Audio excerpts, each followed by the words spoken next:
Hello मेरे साथियों, जो कल आप लोगों को मैंने क्या पढ़ाया था, कारक पढ़ाया था। क्या पढ़ाया था बच्चे आप लोगों को? तो कारक पढ़ाया था। तो यहाँ पे आप लोग देख रहे हैं बच्चे, मेरे साथियों, कल आप लोगों को कारक पढ़ाया था। कारक में आप लोगों को कितने होते हैं कारक? तो कारक होते हैं 8 होते हैं। कारक किसे कहते हैं, ये सब परिभाषा वगैरह मैं आप लोगों को बता दिया हूँ। तो आप लोग जा करके प्रीवियस ईयर वीडियो में आप लोग क्या कर सकते हैं बच्चे, वो कारक को आप लोग पढ़ सकते हैं। कौन कौन सा मैं बताया था कारक का आप लोगों को? जो भेद होता है, जो प्रकार होता है, वो कारक का कौन सा होता है? तो आप लोगों को मैंने कर्ता कारक बता दिया हूँ। क्या? कर्ता कारक भी बता दिया हूँ, इसका एग्जाम्पल वगैरह, उसका चिन्ह सब आप लोगों को बता दिया हूँ। तो आप लोग पिछले वीडियो, जो आप लोगों को पिछले वीडियो है अपलोड है ऑलरेडी, आप लोग वहां पे जाकर के क्या कर सकते हैं बच्चे, उस वीडियो को आप लोग देख सकते हैं। क्या कर सकते हैं बच्चे, उस वीडियो को आप लोग क्या करिए, उस वीडियो को आप लोग जा करके देख लीजिए, ठीक है। उसमें आप लोगों को बताया गया है, ठीक ना। कर्ता कारक आप लोगों को पढ़ाया हूँ, कर्म कारक भी पढ़ा दिया हूँ, ठीक है। और तीसरा क्या है? तो तीसरा में आप लोगों को मैं क्या पढ़ाया था बच्चे? कर्ता हो गया, करण कारक भी पढ़ाया हूँ आप लोगों को। क्या? करण कारक भी पढ़ा दिया हूँ। और चौथा क्या पढ़ाया हूँ आप लोगों को? संप्रदान। ठीक है बच्चे, चौथा जो आप लोगों को पढ़ा दिया हूँ संप्रदान। 1 2 3 4, यानी कि 8 वो कारक होता है। 8 को मैं आप लोगों को 4 को कंप्लीट करा दिया हूँ, ठीक ना। तो बच्चे आप लोग जा करके प्रीवियस ईयर जो वीडियो अपलोडेड है, आप लोग जाकर के वहां से देख करके तब इस पार्ट को आप लोग देखना, तभी आप लोगों को समझ में आएगा, ठीक है। और जब आप चैनल पे नए हैं तो बच्चे चैनल को क्या करें, आप लोग सब्सक्राइब कर ले, सब्सक्राइब करके और बेल आइकन को क्या करें बच्चे, आप लोग प्रेस कर ले, ठीक है। ठीक है, और जब वीडियो अच्छा लगे तो आप लोग क्या करें बच्चे, लाइक करें, ठीक है। तो बच्चे यहाँ पे हम लोग क्या पढ़ेंगे, कारक पढ़ेंगे। क्या पढ़ेंगे बच्चे? तो कारक पढ़ेंगे, ठीक है। तो कारक में आप लोगों को 4 ठो पढ़ा दिया था, ठीक है। ये आप लोगों को कारक का पांचवा है, ठीक है। ये कारक क्या है? पांचवा है। पांचवा में आप लोग देख रहे हैं यहाँ पे अपादान कारक, ठीक है बच्चे। क्या देख रहे हैं आप लोग? अपादान कारक देख रहे हैं, ठीक ना। तो यहाँ पे अपादान कारक आप लोग देख रहे हैं बच्चे। तो अपादान कारक क्या होता है, इसके बारे में हम लोग समझेंगे यहाँ, ठीक है। तो अपादान कारक क्या होता है बच्चे? इसमें से का प्रयोग होता है। अपदान कारक में क्या होता है बच्चे? से का प्रयोग किया जाता है। और इसमें अलग, यानी कि किसी वस्तु से अलग होने का भी अर्थ इसमें आता है, ठीक है। आप लोग एग्जाम्पल के थ्रू भी मैंने बताऊंगा, ठीक है। इसमें क्या किया जाता है? से अपदान कारक में क्या होता है? से का इसमें क्या किया जाता है? प्रयोग होता है, ठीक है। और इसमें अलगाव का भी बोध होता है। क्या होता है बच्चे? तो अलगाव का भी इसमें क्या किया जाता है? बोध होता है। यहाँ तक आप लोग समझ गए बच्चे। अब देखिए, जैसे आप लोग देख रहे हैं, आप लोग को एग्जाम्पल यहाँ पे लाया हूँ, ठीक है। आप लोग को यहाँ पे एग्जाम्पल भी लाया हूँ। तो एग्जाम्पल में देखिए, एग्जाम्पल से आप लोगों को क्लियर हो जाएगा कि अपदान कारक एक्चुअली में होता क्या है, ठीक है बच्चे। तो अपदान कारक यहाँ पे आप लोग बच्चे देख रहे हैं क्या होता है। अपदान कारक जो होता है, देख रहे हैं यहाँ पे इसका एग्जाम्पल आप लोग देख लीजिए। एग्जाम्पल में आप लोग को देख लीजिए, ठीक है। जैसे गंगा हिमालय से निकलती है। ये जो गंगा है, ये क्या हो रहा है? हिमालय से क्या हो रहा है बच्चे? जो गंगा है वो हिमालय से क्या हो रहा है? हिमालय से क्या हो रहा है बच्चे? अलग हो रहा है। क्या हो रहा है? जो गंगा है वो हिमालय से क्या हो रहा है बच्चे? तो हिमालय से क्या हो रहा है? अलग हो रहा है, यानी कि निकल रहा है, अलग हो रहा है, अलगाव का बोध हो रहा है। तो ये ऑलरेडी आप लोग क्या इसको कह सकते हैं, इसको आप लोग कह सकते हैं कि ये आपका दान कारक है, ठीक है। जैसे यहाँ नेक्स्ट देखिए, नेक्स्ट देखिए कि बिल्ली छत से कूद गई। बिल्ली तो पहले छत पर बैठी थी, लेकिन वो कूद गई, वहां से क्या हुआ? अलग हो गया। क्या हो गया? अलग हो गया। बात समझ में आया? जैसे पेड़ से पत्ते गिरते हैं। पेड़ से क्या होते हैं बच्चे? पेड़ से पत्ते गिरते हैं, ठीक है। तो पेड़ से जब पत्ता गिरे हैं, तो पत्ता तो पहले पेड़ में था। क्या था बच्चा? ये जो पेड़ है, इसमें पत्ता क्या था? पहले पेड़ में था, लेकिन यहाँ से अलग होकर के नीचे आकर के गिर रहा है। पत्ता क्या हो रहा है बच्चे? तो नीचे आकर गिर रहा है, ठीक है। ये आप लोग पेड़ देख रहे हैं, ये पेड़ से क्या हो रहा है? पत्ता नीचे गिर रहा है। जब नीचे गिर रहा है कि पेड़ से ये अलग हो रहा है, ठीक है। जब पेड़ से अलग होगा तो आप लोग समझ जाइएगा कि क्या हो रहा है, ये अपादान कारक है। क्या है? अपादान कारक है बच्चे। आप लोग समझ गए यहाँ तक। नेक्स्ट हम चलते हैं, कुछ इसमें अपवाद में भी ऐसे शब्द आते हैं, तो अपवाद को भी यहाँ पे हम लोग क्या करते हैं बच्चे, थोड़ा पढ़ लेते हैं, ठीक है। तो बच्चे यहाँ पे देख रहे हैं, कुछ ऐसे शब्द होते हैं जो अपवाद होते हैं, ठीक ना। अपवाद में देख लेते हैं कि अपवाद की तुलना में हम लोग कैसे पहचानेंगे कि ये क्या है, अपादान कारक है, ठीक है। आप तुलना के अर्थ अपवाद, यानी कि जैसे यहाँ पे आप लोग देख रहे हैं, जैसे तुलना के अर्थ में, जैसे कोई वस्तु है, ठीक है। जैसे यहाँ देख लीजिए, फर्स्ट ले लीजिए। फर्स्ट क्या बोल रहा है कि फर्स्ट क्या बोल रहा है बच्चे कि सीता कक्षा में क्या सबसे सुंदर है। जो सीता है वो कक्षा में क्या है? सबसे सुंदर है। क्लास में क्या है? सीता सबसे सुंदर है। क्या किसी को तुलना किया जा रहा है? वो क्लास में आप लोगों को, जैसे एक क्लास है तो एक क्लास रूम में, ये जो क्लास रूम है बच्चे, तो एक क्लास रूम में बहुत सारे यहाँ पे लड़के बैठे हैं, लड़कियां बैठी है, ठीक है। लेकिन केवल सीता को ही इसमें क्या बच्चे आप लोग देख रहे हैं, केवल सीता को ही इसमें बोला जा रहा है कि सीता क्या है? सुंदर है। सीता क्या है बच्चे? सुंदर है। जब केवल सीता को यानी किसी के साथ तुलना किया जाए, तो वहां पर भी क्या होता है बच्चे? अपदान कारक का प्रयोग होता है। क्या होता है? आप लोग समझ लीजिए कि जब किसी से तुलना किया जाए तब पर भी वहां क्या होता है बच्चे? अपदान कारक होता है। जैसे यहाँ पे देख रहे हैं, सुरेश रमेश से क्या है, लंबा है, ये तुलना हो रहा है तो यहाँ पे अपादान कारक होगा। ठीक है बच्चे, मेरे घर शहर से 20 किलोमीटर दूर है। जब मेरा घर शहर से 20 किलोमीटर दूर है तो क्या हो जाएगा बच्चे, आप लोग कहाँ चला गया यार, तो क्या हो जाएगा बच्चे, आप लोगों को यहाँ देख रहे हैं आप लोग, तो बच्चे क्या हो जाएगा, थोड़ा मिस्टेक हो गया यार, तो घबराने की बात नहीं है बच्चे, ठीक है, फिर हो गया सही, ये टेक्निकल इशू था, ठीक है।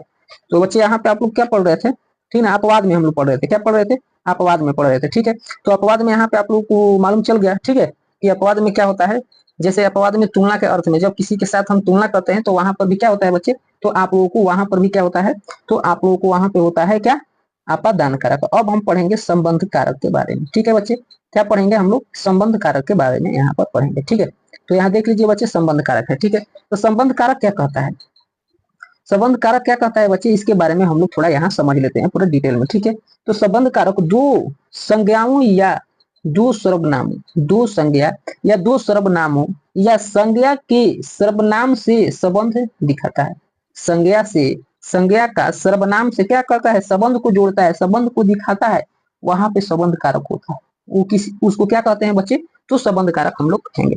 पहचान यहाँ पे देख लीजिए बच्चे, यहाँ पहचान लीजिए कि संबंध कारक क्या होता है। जैसे जिस वाक्य में काय आ जाए, की आ जाए, की आ जाए, रा आ जाए, रे आ जाए, री आ जाए, तो ऐसे शब्द, ऐसे वाक्य क्या कहलाएगा बच्चे, तो आप लोगों को संबंध कारक कहलाएगा। क्या कहलाएगा ऐसे वाक्य, तो संबंध कारक कहलाएगा। यहाँ तक बच्चे आप लोग समझ में आ गए। अब यहाँ हम देखते हैं उदाहरण, उदाहरण से आप लोग कंफर्म हो जाइएगा यहाँ पर, ठीक है बच्चे। तो देखिए यहाँ पे उदाहरण में क्या बोला जा रहा है, उदाहरण में यहाँ पे बोला जा रहा है बच्चे, क्या फर्स्ट नंबर आप लोग देख लीजिए कि यह रमेश की गाय है, क्या है, यह रमेश की गाय है, यह रमेश की, जहां पर का के की आ जाए बच्चे तो आप लोग मान लीजिए वो क्या हो गया, तो संबंध कारक हो गया। क्या हो गया बच्चे, संबंध, यानी कि किसी के साथ संबंध है। रमेश को क्या है बच्चे, गाय के साथ संबंध है, रमेश, रमेश की गाय है, यानी कि उसका संबंध है तभी तो उसका गाय हुआ, तो ये संबंध कारक हो जाएगा, ठीक है। नेक्स्ट देख रहे हैं कि यह मेरी बोतल है, बोतल है मेरी, यानी कि मेरे साथ इसका बोतल का संबंध है, ठीक है, संबंध कारक हो जाएगा, ठीक है। अब देख रहे हैं दशरथ के 4 पुत्र थे, दशरथ के कितने पुत्र थे बच्चे, 4 पुत्र थे। जब दशरथ के 4 पुत्र थे, यहाँ पे संबंध कारक हो गए, ठीक है। मेरा बेटा बहुत अच्छा है, मेरा बेटा क्या है बच्चे, मेरा बेटा बहुत अच्छा है, इसका मतलब क्या हुआ बच्चे, मेरा बेटा बहुत अच्छा है, इसका मतलब कि बेटा को क्या है, संबंध है मेरे साथ, तो वो संबंध कारक हुआ, ठीक है। तो बच्चे आप लोग यहाँ पे अच्छे तरीके से आप लोगों को समझ में आया होगा। तो हम यहाँ पे आप लोगों को थोड़ा अपवाद में बता देता हूँ कि अपवाद में यहाँ कुछ शब्द आप लोगों को दिखाई दे देता है, तो आप लोग उसको कैसे बनाइएगा बच्चे, क्या उसको कैसे आप लोग बनाइएगा। तो देखिए बच्चे यहाँ क्या है कि जब वस्तु सादा के लिए न दी जाए, जब वस्तु, ट्रिक है इसका, ट्रिक क्या है कि जब वस्तु सादा के लिए न दी जाए, जैसे में यहाँ देख रहे हैं कि मैंने धोबी को कपड़ा दिए, क्या किया, मैंने धोबी को कपड़ा दिए, यानी कि धोबी के साथ हमारा क्या बन रहा है, रिलेटिव बन रहा है, यानी कि संबंध बन रहा है, तो संबंध कारक हो जाएगा, ठीक है। जब वस्तु सादा के लिए किसी को न दी जाए, जब हम धोती दे रहे हैं, धोबी को कपड़ा दे रहे हैं धोने के लिए, तो वो परमानेंट तो नहीं दे रहे हैं, वो धो करके मेरे पास वो क्या मेरे घर तक को पहुंचा देगा, तो ये उसका संबंध होगा बच्चे। यहाँ तक आप लोग समझ गए अपवाद में भी। अब यहाँ पे बच्चे देख लेते हैं थोड़ा, यहाँ पे अपवाद शब्द और देख लेते हैं, एक और है, रमेश ने मोची को जूते दिए, मोची को जूते दिए, मोची, रमेश और मोची के बीच क्या आ रहा है, संबंध आ रहा है, ठीक है। वो परमानेंट हमेशा के लिए जूता नहीं दे रहा है, तो ये भी क्या होगा बच्चे, तो आप लोगों को संबंध कारक हो जाएगा, क्या हो जाएगा, संबंध कारक हो जाएगा। बात समझ में आया। अब यहाँ हम पढ़ेंगे अधिकरण कारक, क्या पढ़ेंगे बच्चे, अधिकरण कारक। अधिकरण कारक का पहचान कैसे करेंगे, आइए यहाँ पे हम लोग थोड़ा देख लेते हैं। तो बच्चे अधिकरण कारक का पहचान हम लोग कैसे करेंगे, अधिकरण कारक का पहचान हम लोग कैसे करेंगे, में पर, जिस वाक्य में में या पर आ जाए, जिस वाक्य में में या पर आ जाए, वहां पे हम लोग क्या समझेंगे कि अधिकरण कारक इस वाक्य में छिपा है।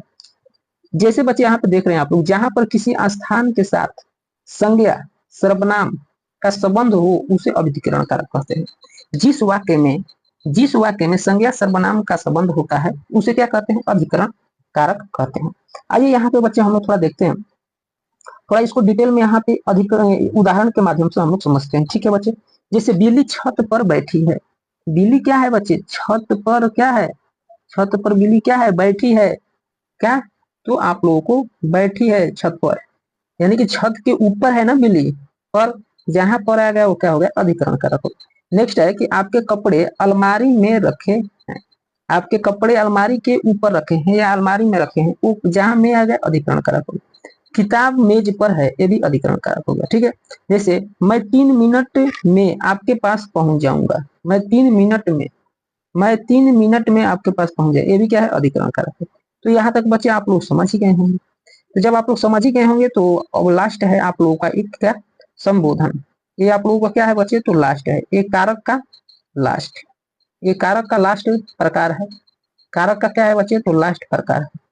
ये कारक का क्या है बच्चे, तो आप लोगों को लास्ट प्रकार है। इसको हम लोग पढ़ लेते हैं और कारक क्या हो जाएगा, फिनिश हो जाएगा। कारक क्या हो जाएगा बच्चे, फिनिश हो जाएगा। संबोधन कारक, संबोधन कारक किसे कहते हैं? संबोधन कारक क्या होता है, भावों को प्रकट करने, क्या, संबोधन कारक भावों को प्रकट करने को संबोधन कारक कहते हैं। जिसमें भावों को प्रकट किया जाता है उसे संबोधन कारक कहते हैं बच्चे, क्या, संबोधन कारक कहते हैं। जैसे भावों को प्रकट करने के लिए, जैसे हाय, वाह, हे, अरे, ये ऐसे शब्द आप लोगों को मिलते हैं कि ताकि लगे कि यानी कि कोई किसी का भाव को प्रकट किया जाता है। आइए हम यहाँ पे देखते हैं, उदाहरण के तौर पर देखते हैं कि संबोधन कारक कैसे होता है। हाय मेरी तो, क्या, हाय मेरी तो मती मारी गई। देखिए यहाँ पे हाय आ रहा है, तो ऐसे शब्द आप लोगों को दिखाई दे तो आप लोग समझ लीजिए कि क्या है, ये संबोधन कारक है, किसी को संबोधित किया जा रहा है। ठीक है, वाह तेरे तो मजे आ गए, या अब देखिए यहाँ पे, वो क्या कमाल का लड़का है, अरे, अरे गीता भाग गई। तो ऐसे शब्द आप लोगों को दिखाई दे बच्चे तो आप लोग समझ लीजिए एक कौन सा कारक है बच्चे, तो आप लोगों को संबोधन कारक है। तो यहाँ तक आप लोगों को समझ में आ गया होगा। कल बच्चे हम लोग क्या पढ़ेंगे, काल। कल हम लोग क्या पढ़ेंगे बच्चे, काल। इंग्लिश में क्या बोलते हैं बच्चे इसको, काल को, तो इंग्लिश में हम लोग क्या बोलते हैं बच्चे, टेंस। क्या बोलते हैं बच्चे, टेंस। ठीक है, काल को हिंदी में क्या बोलते हैं, टेंस को क्या बोलते हैं हिंदी में, तो काल। काल का मतलब क्या होता है बच्चे, समय। ठीक है, यहाँ तक आप लोग समझ में आया होगा। ठीक है बच्चे, तो देखते हैं कल अब हम आप लोग क्या पढ़ाएंगे। कल का जो क्लास रहेगा, जो कल का क्लास रहेगा वो क्या रहेगा बच्चे, काल का रहेगा। कल के क्लास में आप लोगों को काल पढ़ाया जाएगा। ठीक है, कि काल कितने प्रकार के होते हैं, काल का परिभाषा क्या होता है। ठीक है, और जो काल का प्रकार होता है फिर उसका प्रकार हम लोग पढ़ेंगे। ठीक ना, पूरा हम लोग डिटेल में पढ़ने वाले हैं। देख लीजिए यहाँ पर पूरा अच्छे तरीके से नोट्स में बनाया हूँ। ठीक है बच्चे, तो चलिए मैं इस सेशन को यहीं पे एंड करूंगा। तो जो सेशन अच्छा लगा होगा फ्रेंड्स, तो दोस्तों, बच्चे, तो क्या करें साथियों, आप लोग चैनल को क्या करें बच्चे, आप लोग सब्सक्राइब कर लो। चैनल को क्या करें बच्चे, आप लोग क्या करें, चैनल को आप लोग एक बार सब्सक्राइब कर लीजिए। और अच्छा लगे वीडियो तो लाइक करना है, लाइक करके आप लोग अपने मित्रों में क्या करें, शेयर कर दे, ताकि वो भी आप लोगों के साथ में पढ़ाई कर ले। ठीक है, और जब आप लोगों को कोई बात नहीं समझ में आ रहा है तो इस वीडियो कमेंट बॉक्स में जाकर के आप लोग कमेंट कर सकते हैं, अपने बातों को वहां पे रख सकते हैं, आपके अकॉर्डिंग मैं पढ़ाऊंगा। ठीक है, तो bye bye, take care, love you guys.